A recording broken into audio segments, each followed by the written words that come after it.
নমস্কার, আপনারা দেখছেন পাবলিক নিউজ নেক্সট। সংবাদ পড়ছি আমি তনুজা। রবিবার শিলচর জেলা কংগ্রেস কার্যালয়ে এসে বিজেপি দলের বিরুদ্ধে তীব্র ক্ষোভ ঝাড়লেন সদ্য কংগ্রেস দলে যোগদানকারী সোনাইর প্রাক্তন বিধায়ক আমিনুল হক লস্কর। এদিন বরাকের 2 লোকসভা আসনের কংগ্রেস প্রার্থীদের পক্ষে প্রচারাভিযান চালানোর অঙ্গীকার করে প্রাক্তন বিধায়ক আমিনুল হক লস্কর বলেন, এবার শিলচর লোকসভা আসনের বিজেপি প্রার্থী পরিমল শুক্লবৈদ্যের অস্ত যাবে, অন্যদিকে কংগ্রেস প্রার্থী সূর্যকান্ত সরকারের সূর্য উঠবে। এদিন বিজেপি দলের সঙ্গে তার দীর্ঘদিনের অভিজ্ঞতার কথা তুলে ধরে বিজেপি দলের বিরুদ্ধে তীব্র ক্ষোভ ঝাড়েন প্রাক্তন বিধায়ক আমিনুল হক লস্কর। তো চলুন পাবলিক নিউজ নেক্সটের ক্যামেরায় দেখে নেই আমিনুল হক লস্করের দীর্ঘ বক্তব্যটি।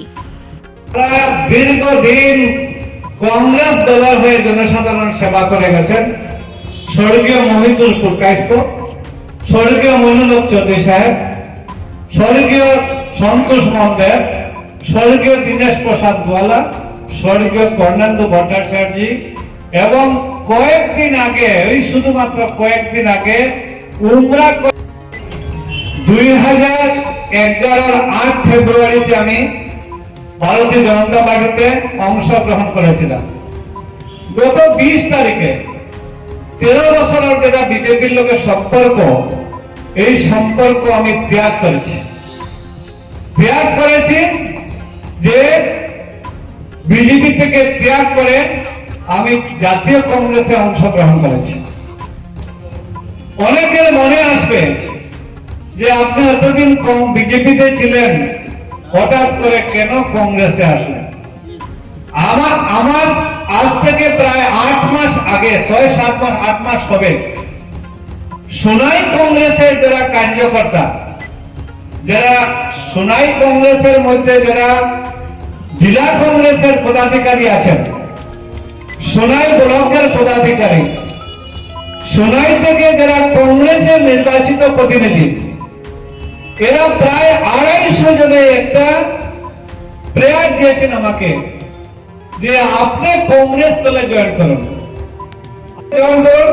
কংগ্রেসে আসুন, কংগ্রেসে আপনার দরকার। আর কংগ্রেসে আসলে শোনাই আমরা আগামীতে আমাদের দলীয় প্রার্থী জিতাতে পারবো, কারণ আমরা অনেক কষ্ট করে আমাদের ভোটে বর্তমান বিধায়ককে আমরা নির্বাচিত করেছিলাম। আর উনি যে আশা নিয়ে আমাদের ভোট দিয়েছিলেন, সমস্ত আশা পরিহার করেছেন। উনাকে আমরা পরাজিত করতে হবে। আপনি আসেন। তখন জলাল মজুমদার সাহেব, খসরু সাহেব, ফুলন সাহেব, জন্মা দাস, অনেকজন এসে বললেন। আমি বললাম, দেখেন আপনারা আমাকে এই সম্মান দিয়েছেন, আমি খুব খুশি হয়েছি, কিন্তু আপনারা আমাকে বললে হবে না, আপনারা এপিসিসি, এআইসিসি, ডিডিসি তাদেরকে জানান। তখন প্রায় 250 জনের সই দিয়ে এপিসিসি, ডিডিসি মানে এআইসিসি কে জানানো হলো যে আমিনুলকে যদি কংগ্রেসে অন্তর্ভুক্ত করা হয় তাহলে আমাদের সোনাই জন্য এবং শিলচর লোকসভার জন্য ভালো হবে। তখন এআইসিসি সাধারণ সম্পাদক এবং এপিসিসি সভাপতি, ওয়ার্কিং সভাপতি এরা আমার সঙ্গে যোগাযোগ করেছেন, জেলা কংগ্রেসের সভাপতি যোগাযোগ করেছেন, বলছেন ইচ্ছা আপনার এই ইচ্ছার প্রতি আপনার সম্মতি আছে কিনা। আমি তখন বলেছিলাম আমাদের সবচেয়ে রাজনীতি করি, যখন রাজনীতি করি আমার ইচ্ছার উপরে কিছুই হবে না, আমার সমষ্টির মানুষের ইচ্ছার প্রতি সম্মান দিয়ে আমি আপনার দলে আসতে রাজি আছি। এই কথাটা কোয়ার পরে দীর্ঘ কয়েকদিনের পরিক্রমার পরে গত 22 তারিখে আমি দলে গত 20 তারিখে আমি দলে অংশগ্রহণ করেছি ভারতীয় জাতীয় কংগ্রেস। দেখেন আমি বিজেপিতে ছিলাম, আর বিজেপি বর্তমানে পঞ্চায়েত থেকে পার্লামেন্ট পর্যন্ত পাওয়ারে আছে। যখন পাওয়ার থেকে বিজেপি থেকে কংগ্রেসে আসা মানুষ কম, আমি হয়তো একজন ব্যতিক্রমী। আমি বলছি যে আমি পাওয়ারের পিছনে নাই, যারা কংগ্রেসে তাকে কয়েকবার বিধায়ক হয়েছেন, কংগ্রেসে তাকে মন্ত্রী হয়েছেন, তারা দেখছেন বীজ কংগ্রেসে তাকে এখন লাভ হবে না, আমরা পাওয়ারের পিছনে যেতে হবে। কারণ অনেক করাপশন করেছি, করাপশন থেকে বাঁচতে হলে, সিএম ভিজিলেন্স থেকে বাঁচতে হলে, ইডি থেকে বাঁচতে হলে, সিবিআই থেকে বাঁচতে হলে একমাত্র ওয়াশিং মেশিনের ঢুকতে হবে। এর জন্য এরা কংগ্রেসকে ত্যাগ করে বর্তমানে চলে গেছেন পাওয়ারে। আপনারা জানেন, নাম বলে আমি নাম ওদের নামের পাবলিসিটি দিচ্ছি না। আপনারা জানেন, আজকে দেখেন আমি বিজেপিতে ছিলাম, বিজেপি আমাকে টিকিট দিয়েছে, বিজেপি আমাকে সুনাই থেকে বিধায়ক হয়েছি, ডেপুটি স্পিকার হয়েছি। আমি যখন বিজেপি করি, আমি যখন বিজেপিতে অংশগ্রহণ করি 2011-তে, তখন 2011-তে বিজেপি দিল্লিতেও ছিল না, দিসপুরেও ছিল না, পঞ্চায়েতেও ছিল না, পার্লামেন্টেও ছিল না। তখন আমি বিজেপিতে অংশগ্রহণ করেছি। আজকে যে কংগ্রেসের স্থিতি, অনেকে বলে যে কংগ্রেস দুর্বল হয়েছে। আমরা যখন বিজেপিতে অংশগ্রহণ করেছিলাম 2011-এ, তখন বিজেপি দেখতে হলে দূরবীন লাগছে। কংগ্রেসের এই অবস্থা বর্তমানে নাই, কারণ কংগ্রেসের 20-22 জন বিধায়ক এখনো আছে। এর জন্য কংগ্রেস বিজেপিতে যখন ছিলাম, বিজেপিতে যখন অংশগ্রহণ করেছিলাম, আমাদেরকে বিজেপির মন্ত্র দেওয়া হয়েছিল। বিজেপির কি মন্ত্র ছিল? যে পরিবর্তন পরিবর্তন পরিবর্তন। আর একটা মন্ত্র দেওয়া হয়েছিল যে বিজেপি এটা কমিউনাল ফোর্স, এআইডিএফ এর সঙ্গে কোনো মিলামিশা রাখবে না। আর ওই মন্ত্রকে মন্ত্র হিসাবে গ্রহণ করে বিজেপিতে গমন করেছিলাম। আজকে 2011 থেকে 2023 পর্যন্ত দেখেছি, এরপরে 2021 থেকে 2024 পর্যন্ত বিজেপির স্থিতি পরিবর্তন হয়েছে। আগে যে বিজেপি এআইডিএফকে দুশ্মন মনে করেছিল, এই এআইডিএফ ছাড়া বিজেপি চলতে পারে না, আর এআইডিএফ বিজেপি ছাড়া চলতে পারে না। এখন বিজেপির প্রার্থীর হয়ে যখন এআইডিএফ এর বিধায়করা সরাসরি নির্বাচনে প্রচার করতেছে, বলছে যে এই দাদা ভালো মানুষ, ওই দাদা ভালো মানুষ, তার জন্য দোয়া করবেন। কে বলছে? এআইডিএফ এর বিধায়ক। আপনারা মঙ্গলবার দেখেছেন কংগ্রেসের বিজেপির প্রার্থীর গাড়ির সঙ্গে এআইডিএফ এর বিধায়ক বসা থাকে। করিমগঞ্জে দেখেছেন কাটলিছড়ার বিধায়কের সরাসরি কংগ্রেসের প্রার্থীর হয়ে প্রচার, বিজেপির প্রার্থীর হয়ে প্রচার করতেছেন। তখন দেখলাম, আরে বাবা, আমি তো বিজেপির একমাত্র সংখ্যালঘু নেতা, আমি যে কথা গিয়ে বলবো ওই কথা তো এআইডিএফ এর বিধায়কটা বলছে বিজেপির হয়ে, তাহলে বিজেপির করে আমি তাকে কি লাভ হবে? আর প্রথম কথা, আমি সাম্প্রদায়িক রাজনীতি পছন্দ করি। সাম্প্রদায়িক রাজনীতি আছে, যেখানে ধর্ম নিয়ে রাজনীতি আছে, এআইডিএফ ও ধর্ম নিয়ে রাজনীতি করে, আর বিজেপিও ধর্ম নিয়ে রাজনীতি করে। আর এই দুইটা কমিউনাল দল যখন এক হয়েছেন, আমি বলছি না, ওই দলে আর থাকতে পারবো না, ওই দলকে আলবিদা দিতে হবে। যে দলে সেকুলারিজম আছে, যে দলে ধর্ম নিরপেক্ষতা আছে, ওই দলে যাবো। আর কোন দলে ধর্ম নিরপেক্ষতা আছে? একমাত্র জাতীয় কংগ্রেসের ধর্ম নিরপেক্ষতা, যেখানে হিন্দু, মুসলমান, খ্রিস্টান, ইসাই সবের সমাধিকার যেখানে আছে, ওই দলে গিয়ে আমি জনসাধারণ সেবা করব, এই উদ্দেশ্যে এই কংগ্রেসে অংশগ্রহণ করছি। আপনি খুব সুন্দর কথা বলেছেন, যেহেতু যে দলে নাই, এই দলের পদ কেন আমি রাখবো? আমি এই মুহূর্তে রিজাইন দেব, কিন্তু একটা কন্ডিশন আছে। এটা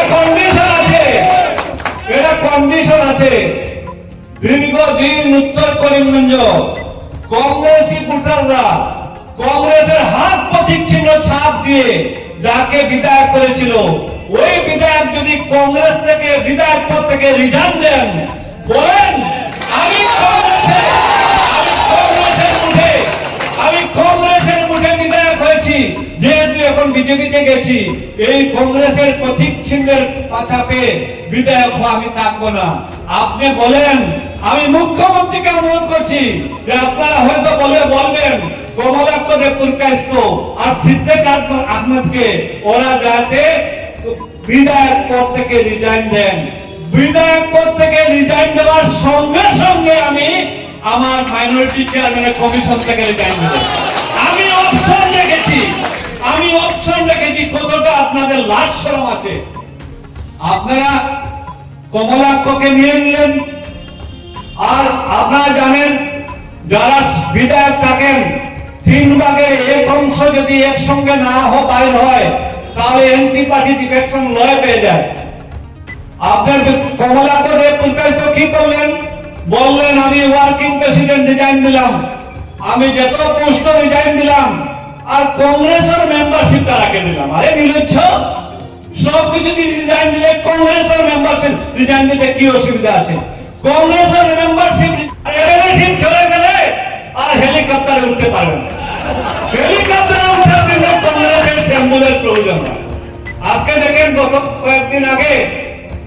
কয়েকদিন আগে আমাদের মাননীয় মুখ্যমন্ত্রী এসেছিলেন বরাক সফরে, আর যেখানে চার্টার প্লেনে কে ঢুকেছিল আপনারা ফটো দেখেছেন।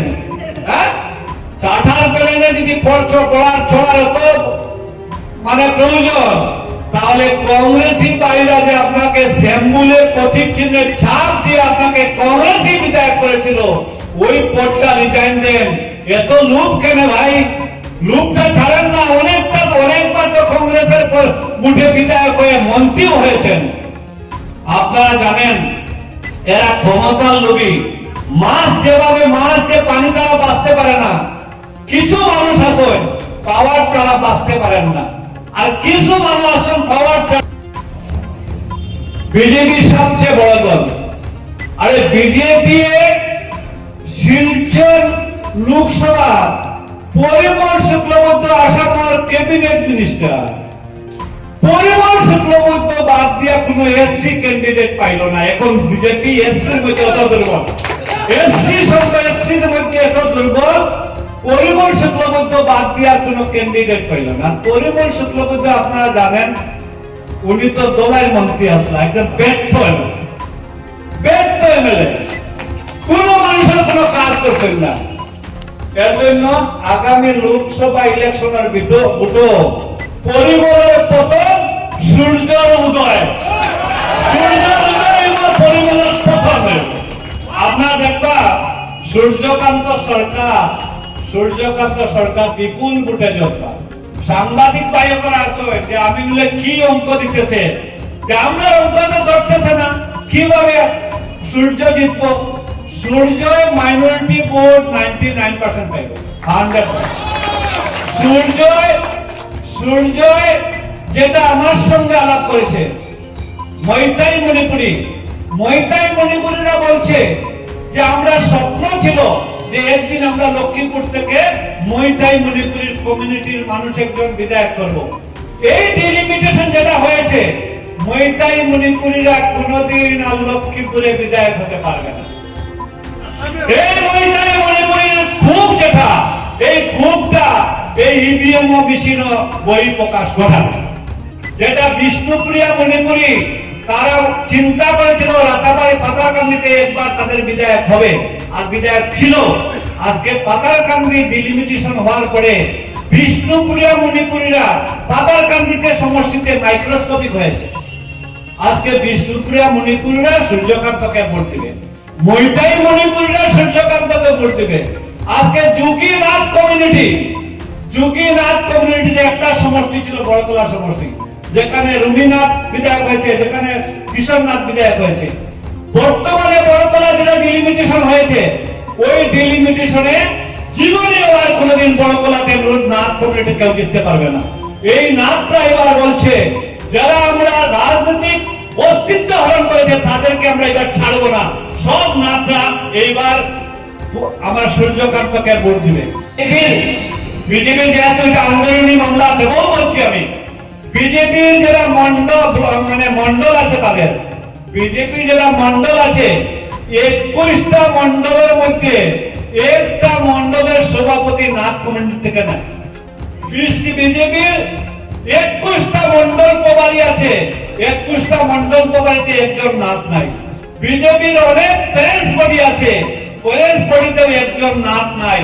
ওই নাথরা বর্তমানে বিজেপিতে একবারে পলিটিক্যালি খুনদাসা হয়েছে। ওই নাথরা এবার শতকরা 100% ভোট দেখবেন, আবার এবার সূর্যকান্তকে ভোট দেবে। আমি যেভাবে বলছি সূর্যোদয় হবে হবে বিকালের উদয় হবে।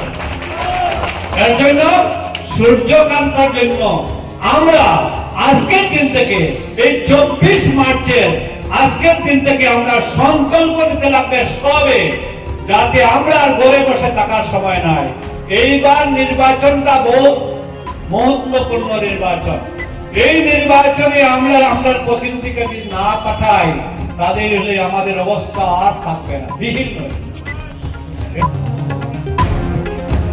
আমাদের সংবাদ পরিবেশন আপনাদের ভালো লেগে থাকলে আমাদের পাবলিক নিউজ নেক্সট নিউজ চ্যানেলটি অবশ্যই সাবস্ক্রাইব করবেন। তৎসঙ্গে একটি লাইক ও শেয়ার করে পরবর্তী আপডেট নিয়ে আসতে আমাদের উৎসাহিত করুন। ধন্যবাদ।